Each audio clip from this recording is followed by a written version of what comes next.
ही मिलती। तो आपका दर्शन पा करके हम लोग धन्य हुए। और ये कथा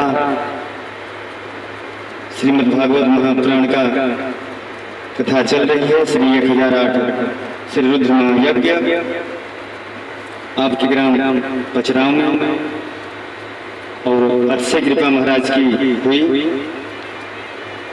और इस कथा के बीच में निवेदन करेंगे कथा के मुख्य जजमान और doctor Ramdhar Yadav ji homeopathic clinic क्या करके संत भगवान का माल्यार्पण करें और अंगवस्त करें। दौ शांतिरंतरिक्षगं शांतिः पृथ्वी शांतिरापः शांतिरोपदयः शांतिः वनस्पतयः शांतिर्विश्वम् यं समुपासते शिवैते ब्रह्मेतिरे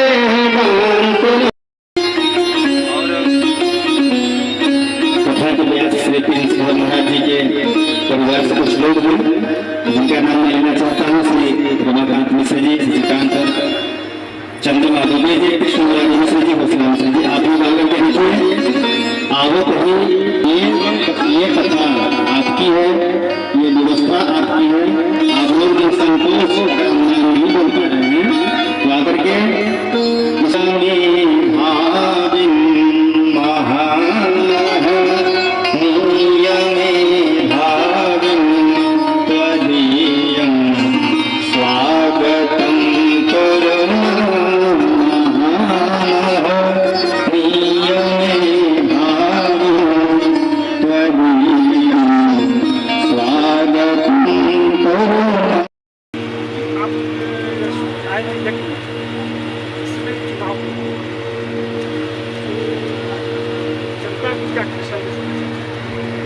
जनता को संदेश इतना ही दे रहा हूँ, हमारी सत्य सनातन संस्कृति अछूड़ रहे, क्योंकि युद्ध अब चल रहा है सनातन और गैर सनातन का। भगवान मर्यादा पुरुषोत्तम राम हिंदू समाज के आराध्य हैं। भगवान मर्यादा पुरुषोत्तम राम की प्रतिष्ठा कोई भाजपा नहीं करवा रही थी, मोदी जी नहीं करवा रहे थे, विश्व हिंदू परिषद संघ नहीं करवा रहा था। हिंदू समाज के 100, 200, 500 रुपये चंदे से जाकर के मंदिर का निर्माण हो रहा था। राम जन्मभूमि तीर्थ क्षेत्र ने सारे राजनीतिक दलों को निमंत्रण दे रखा था, पक्ष विपक्ष सबको दे रखा था। कोई भी राम के उस प्राण प्रतिष्ठा में जाने का कष्ट नहीं किया। और राम को नहीं मानते, राम को मानते हैं, राम की नहीं मानते। राम के मानने वालों को बरगला करके सत्ता करना चाहते हैं। लेकिन भगवान का कहना है कि भाई जो हमें नहीं मानेगा वो तुमको कौन मानेगा। इसलिए संपूर्ण जनता को चाहिए झंडा उसी का उठाओ जो आपका झंडा उठाता हो, और जय जयकार उसी की करो जो आपका काम कराता हो। नमक, तेल, लकड़ी, डीजल और पेट्रोल के महंगाई नहीं। जीएसटी और सीएसटी तो पहले भी लगती थी। पहले जीएसटी का नाम था गुंडा सर्विस टैक्स और सीएसटी का नाम था कास्ट सर्विस टैक्स। हिंदू हो, अगर किसी विधर्मी के इलाके में तुम्हारी दुकान है तो पहले टैक्स दो तब दुकान खोलो। और गुंडा टैक्स 150, 200% लगता था। आज वो जीएसटी 2%, 3%, 4%, 18% तक है। सीएसटी दूसरी में समाहित है, इसलिए जीएसटी पहले भी थी गुंडा सर्विस टैक्स, आज वो जीएसटी है गवर्नमेंट सर्विस टैक्स। इसलिए जनता जनार्दन को जागरूक होकर के जो हमारे सनातन संस्कृति को बचाने का कार्य कहना चाहूँगा। इस समय लोग बोल रहे हैं कि भाजपा को 400 से ज़्यादा ऐसी क्या बात है कि भाजपा 400 से ज़्यादा? चूँकि बहुमत तो 272 पर ही है। संतों ने निर्णय लिया है कि 400 पार का मतलब होता है पूर्ण बहुमत, 2/3। बहुमत तो 272 पर ही शासन चलाने का बहुमत है।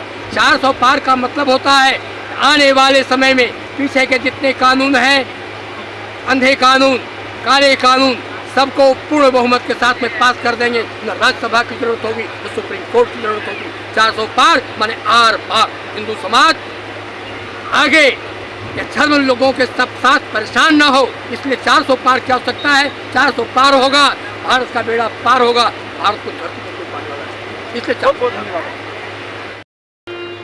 सर्वे भवन्तु सुखिनः, सर्वे सन्तु निरामयाः, सर्वे भद्राणि पश्यन्तु, मा कश्चित् दुःखभाग् भवेत्। संगच्छध्वं सम्पदध्वं सम्मो मनांसि जानताम्, देवावाकं यथा पूर्वे सञ्जानानामुपासते। विप्राय रघुनाथाय चिरजीवाय वाचसा, अग्रतो चतुरो वेदाः नमः तनोधराय च। परशुरामाय रामाय जामदग्न्याय तापसे, ब्रह्मदेवाय देवाय रेणुकासुरवे नमः।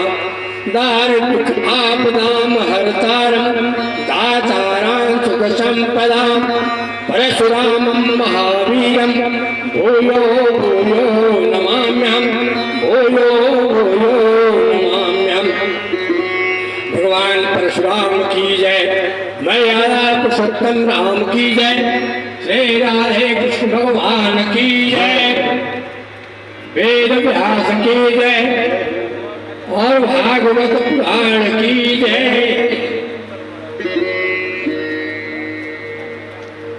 आज परम सौभाग्य मर्यादा पुरुषोत्तम भगवान राम परशुराम, मर्यादा पुरुषोत्तम राम के मर्यादित पद चिन्हों पर चलने वाले मर्यादित हिंदू समाज को कथा के माध्यम से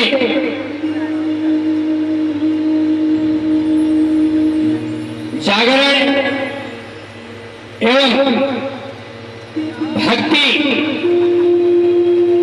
ज्ञान और कर्म, चूंकि कथा के 4 घाट होते हैं और कथा में चारों घाटों का समावेश होता है, लेकिन सब घाटों को मिलाकर के एक घाट और होता है जिसको सामाजिक घाट बोलते हैं। देश में कथाओं के माध्यम से जागरण का कार्य चल रहा है और उसी जागरण के कार्य में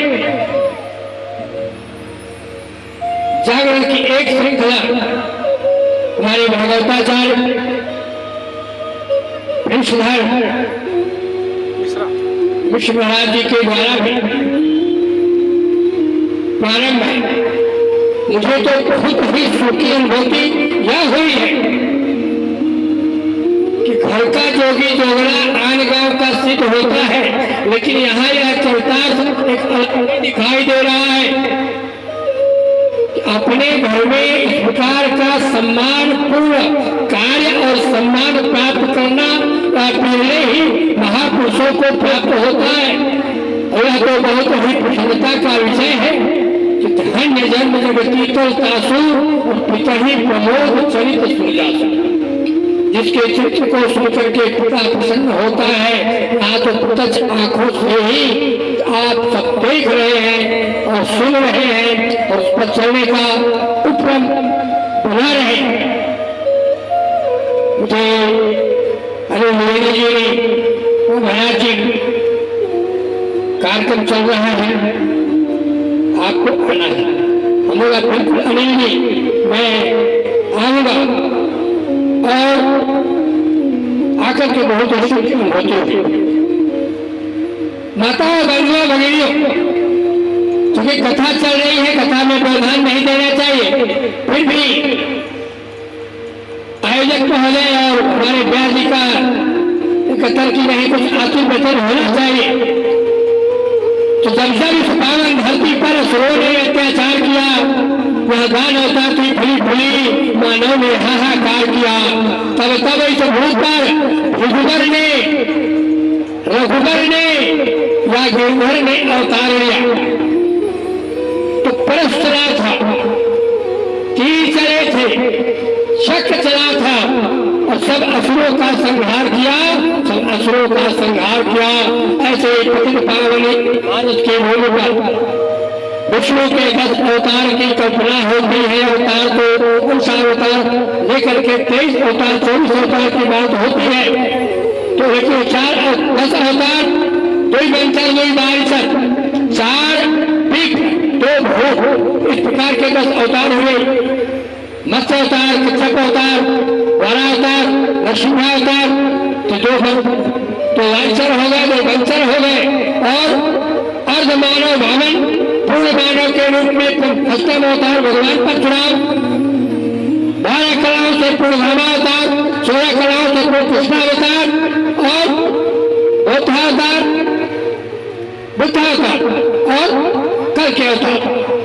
ये 10 अवतार की कल्पना है और ये 10 अवतार सब धर्म की रक्षा के लिए हुए थे। अब 10 अवतार में आज भागवत की कथा चल रही है। यह कथा मुक्ति को प्रदान करने वाली है, बहुत ही अच्छा है। हम इतने श्रोता एकत्र हैं, गांव में सुधीर एकत्र है। ये तो कथा तो भागवत की एक कहने वाला एक सुनने वाला तो ही था। हमें लोगों ने कहा महाराज जी बच्चे का कथा हो रही थी, बहुत कम संख्या थी। हमने कहा काहे कथा हो रही थी, तो भागवत की कथा हो रही थी और आप भी गए थे। हमने कहा बिल्कुल मैं गया था, मैं तो 1.25 लाख से 1 लड़ा हूँ, चिड़िया से मैं बात कर रहा हूँ। हम तो एक संख्या को 1.25 लाख मानते हैं और जो कथा भागवत की हो रही है वो तो वक्ता सोचता एक 2 ही थे, वहां से 50 लोग हैं। बहुत ही प्रसन्नता का विषय ये कभी चल रहा है, ये कथा मैंने ध्यान नहीं दूंगा, वो भी चल रहा है। जिसके ऊपर पैर हो नीचे सिर हो वही उत्तान पाद है। तो हम सबके जो जन्म होते हैं पुरुष के मनुष्य के सबके पैर ऊपर ही होते हैं, इसलिए हम लोग उत्तान पाद मनुष्य कहलाते हैं। और हमारी भी 2 रानियां होती हैं। अच्छा कार्य करवाती है, पुत्र होता है, ज्ञान करवाती है, परंतु शुरू किया है वह मनमानी करती है।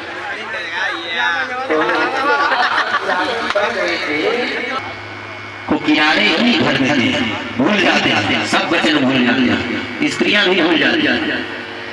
विवाह के पहले तो बहुत कहते हैं कि अपने पति की सेवा करें, प्रिय ही इसी जाने निहारी भी यही कहता है।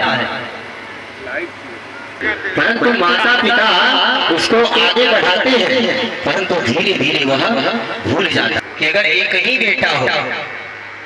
जैसे आज सुनीति माता ने अपने ध्रुव पुत्र को परम पिता परमेश्वर ने भगवान से मुलाकात करा दी और वही ध्रुव महाराज आज भी आकाश में सबसे पहले आकर के उग जाते हैं।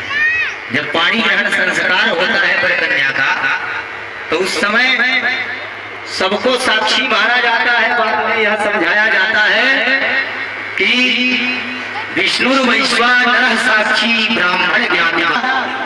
कम मिलेगा तो झूठ बोल देगा कि हमने शादी नहीं कराया। अगर पति पत्नी में मतभेद होता है किसी कारणवश, झूठ तो बोल देगा।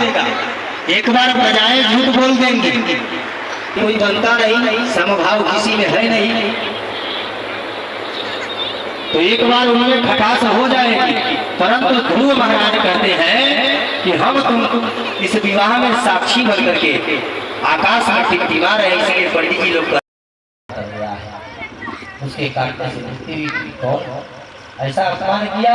बोले यह परीक्षित ने किया और उसी जगह ऋषि कुमार क्रोध में भर करके वह बालक तुरंत नदी के जल में प्रविष्ट हो गया और प्रविष्ट होने के बाद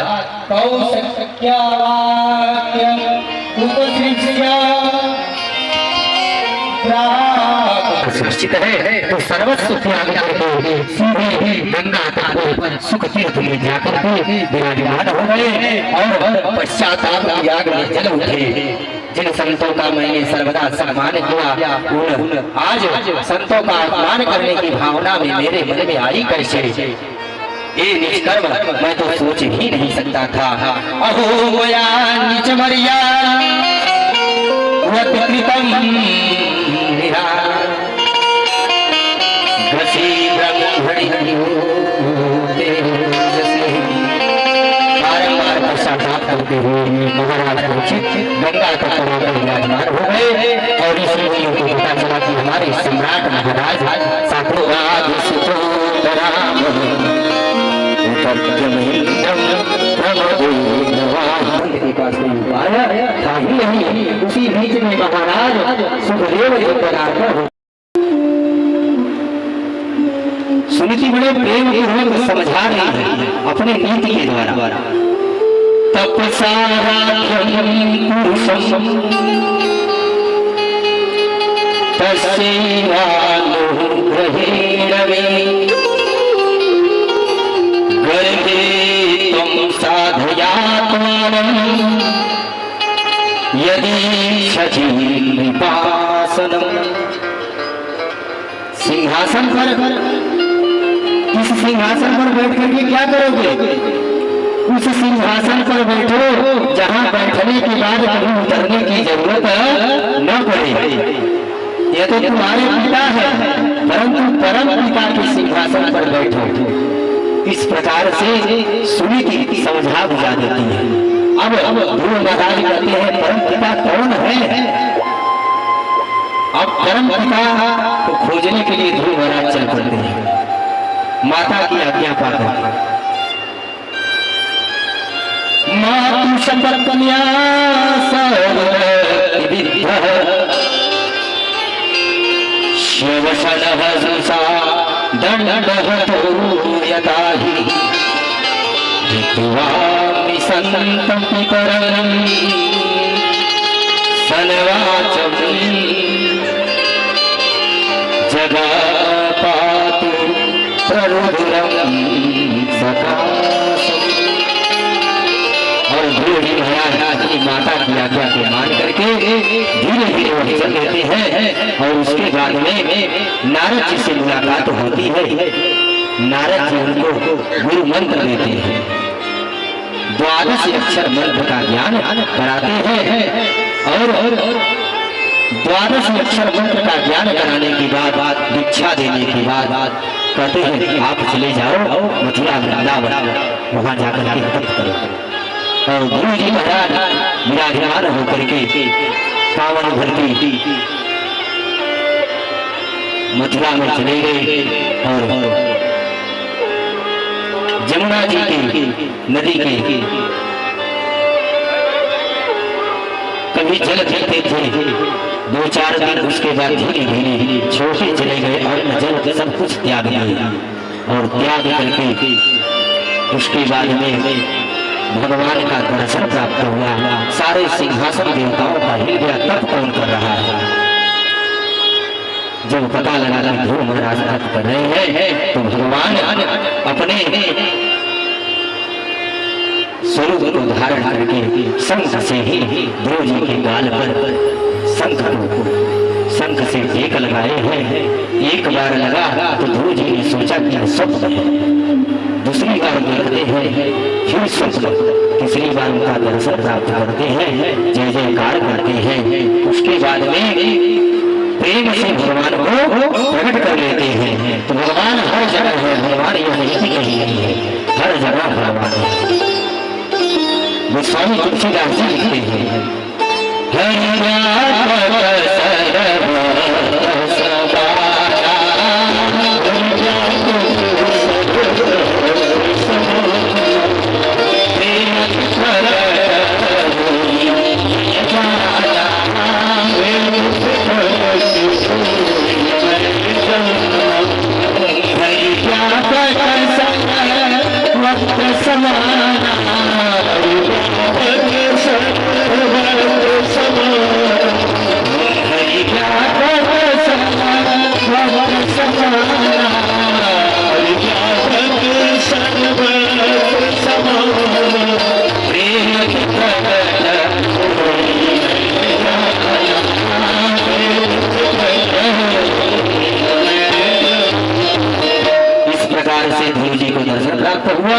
उसके बाद में और ध्रुव जी दर्शन प्राप्त कर करके भगवान का दर्शन दुर्लभ प्राप्त हुआ, आशीर्वाद मिला।